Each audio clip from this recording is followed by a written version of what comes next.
Voir Leonardo DiCaprio faire la révolution en mode The Big Lebowski,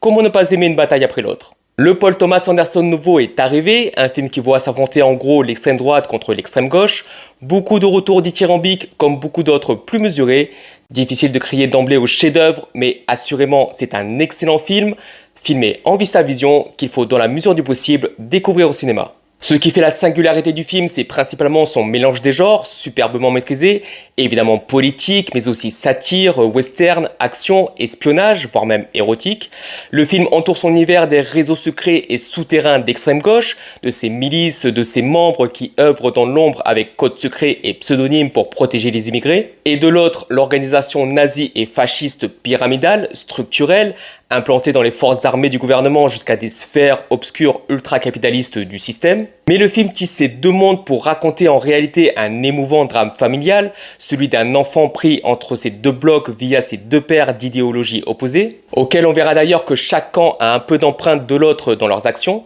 amenant l'histoire plus loin que ces deux visions figées, vers le métissage, mais aussi surtout comme si, une bataille après l'autre, c'était surtout la transmission générationnelle et l'héritage du monde qu'on laisse à nos enfants. Leonardo DiCaprio est excellent en père décadent et ancien révolutionnaire nihiliste, dont il le dit lui-même, le duc de The Big Lebowski a été un modèle d'inspiration. Benicio del Toro, peu présent en réalité, mais dont le rôle est important et très bien aussi, sans qu'il crève l'écran. Sean Penn en soldat nazi loser est à la limite du surjeu caricatural, mais perso j'ai kiffé son t-shirt moulant et sa démarche de canard boiteux. Quant à Chase Infinity, elle est vraiment la révélation, aussi dure que tendre, courageuse et incisive, elle donne une réelle force émouvante au film. Beaucoup d'humour satirique et burlesque, une réalisation ultra léchée, des plans qui subliment les paysages, de l'action et même une course-poursuite superbement pensée, une musique percutante mais envoûtante, permettent d'être complètement absorbé dans les 2h40 de ce film.